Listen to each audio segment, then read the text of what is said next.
বসছি স্যার। হ্যাঁ বসুন। ঠ্যাঙে গু স্যার। কি বললেন ঠ্যাঙে গু? তার মানে? আমি ঠ্যাঙে গু কোথায় বললাম? আমি বললাম থ্যাংক ইউ। আচ্ছা আচ্ছা, আমি কিন্তু ইয়ার কি একদম পছন্দ করি না। স্যার আমিও না। আপনার নাম? স্যার আমার নাম পেন্ডুরাম এন্ডুকারি ঝান্ডুবাম গুন্ডামারি পট্টাই। আপনি শর্টে পট্টাই বলেই ডাকতে পারেন। কি নাম রে বাবা, বাপের জন্মেও শুনিনি তো। মিস্টার পটাই, আমি কিন্তু ইয়ার কি একদম পছন্দ করি না। পটাই যে, সকালবেলা সেজে গুজে কোথায় যাচ্ছিস? ইন্টারভিউ দিতে। ইন্টারভিউ? এটা দিয়ে তোর কত নম্বর ইন্টারভিউ হবে? 257টা। তোর মনে হয় তুই কাজ পাবি? দেখবি এমন সব কোশ্চেন করবে তুই অ্যান্সারই দিতে পারবি না। পাবো মানে? এবার আমি একদম জয়েন্ট লেটার নিয়েই ঘরে ঢুকবো। আর যদি আমাকে উল্টোপাল্টা কোশ্চেন করে না, আমিও এমন উল্টোপাল্টা অ্যান্সার দেবো যে ইন্টারভিউ নেবে তার একদম মাথা আমি নষ্ট করে দিয়ে আসবো। তো কিসের চাকরির ইন্টারভিউ শুনি? সেটা আমি নিজেও জানি না চাকরিটা কিসের। পেপারে দেখলাম ইন্টারভিউ আছে, তাই রেডি হয়ে চলে যাচ্ছি। বেশ দেরি করা যাবে না, টাইম হয়ে গেছে, পরে তোর সাথে কথা হবে। বেশ সাবধানে যা, উল্টো পাল্টা অ্যান্সার দিয়ে তারপরে আবার মার খেয়ে না আসিস। ওকে ঠিক আছে। যা যা, তুই যে কি জয়েন্ট লেটার আনবিস তা আমার জানা আছে। নেক্সট ক্যান্ডিডেট কে আছেন? চলে আসুন। আসছি স্যার। আসুন। বসছি স্যার। হ্যাঁ বসুন। ঠ্যাঙে গু স্যার। কি বললেন ঠ্যাঙে গু? তার মানে? আমি ঠ্যাঙে গু কোথায় বললাম? আমি বললাম থ্যাংক ইউ। আচ্ছা আচ্ছা, আমি কিন্তু ইয়ার কি একদম পছন্দ করি না। স্যার আমিও না। আপনার নাম? স্যার আমার নাম পেন্ডুরাম এন্ডুকারি ঝান্ডুবাম গুন্ডামারি পট্টাই। আপনি শর্টে পট্টাই বলেই ডাকতে পারেন। কি নাম রে বাবা, বাপের জন্মেও শুনিনি তো। মিস্টার পটাই, আমি কিন্তু ইয়ার কি একদম পছন্দ করি না। স্যার আমিও না। এই দরখাস্তটা আপনার? হ্যাঁ স্যার। তো আপনি অ্যাপ্লিকেশনের উপরে ডিআর সব জানতা স্যার লিখেছেন কেন? আসলে স্যার আমি এখনো 256টা ইন্টারভিউ দিয়েছি। তো যারা ইন্টারভিউ নেন তারা তো সব জানে, তাই আমি তাদের সব জানতা বলে রেসপেক্ট করি। দেখুন, আমি কিন্তু ইয়ার কি একদম পছন্দ করি না। স্যার আমিও না। আমি কিন্তু আপনাকে সব সাবজেক্ট থেকে প্রশ্ন ধরবো।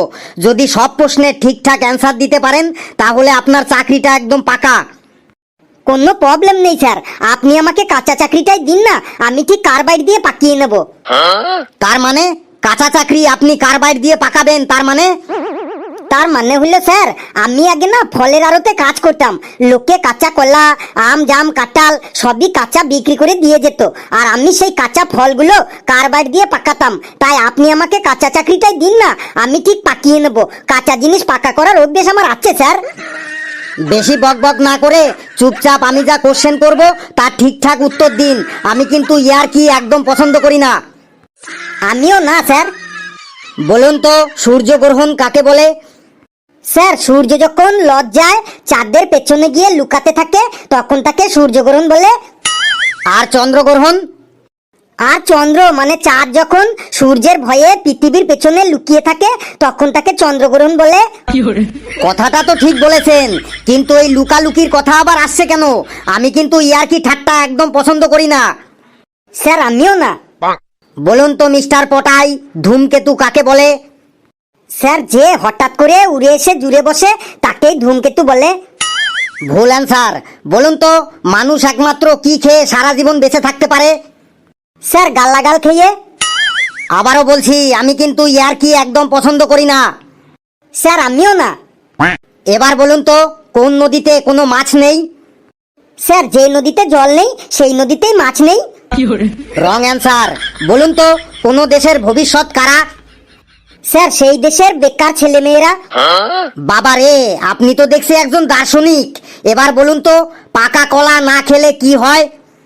স্যার পাকা কলা না খেলে কলাগুলো 2 দিন পর পচে যায়। এটাও রং অ্যান্সার। বলুন তো বিবাহিত পুরুষরা সিনেমা হলে যায় কেন?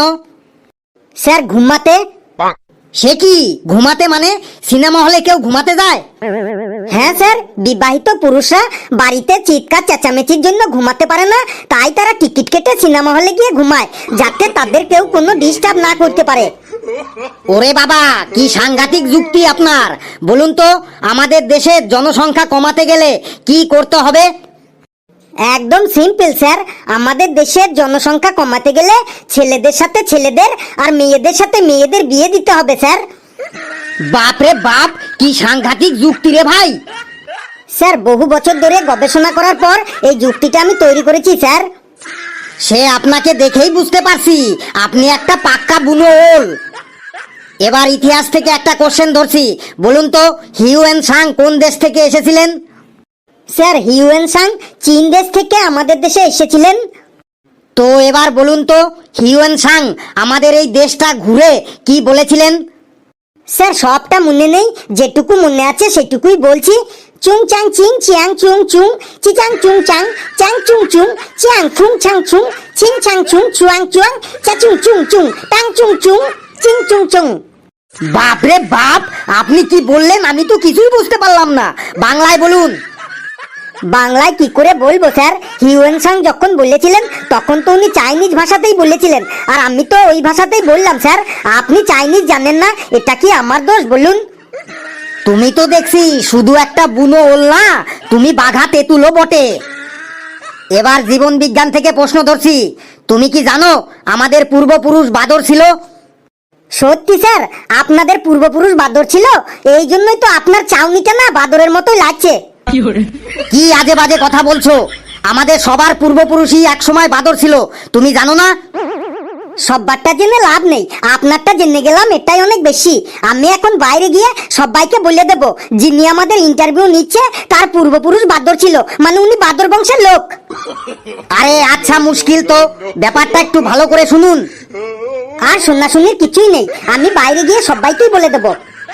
যান, বলুন, আপনার চাকরিটাও তাহলে আমি আটকে দেব। সে আমার চাকরি আপনি আটকান আটকান, তাতে আমার কোনো যায় আসে না, আমি সবাইকে বলে দেব আপনার পূর্বপুরুষ বাদর ছিল। এই এই সিকিউরিটি, সিকিউরিটি কোথায় গেলে? ওকে ধরো ধরো, ওকে ধরো। বাবারে কি বিচ্ছু, কি বিচ্ছু! বন্ধুরা, ভিডিওটি কেমন লাগলো কমেন্টসে জানাবে, আর ভিডিওটি লাইক করবে, যত পারো শেয়ার করবে, আর চ্যানেলটিকে সাবস্ক্রাইব করবে। আরো মজার মজার ভিডিও পাবে। সকলে খুব খুব ভালো থাকবে বন্ধুরা।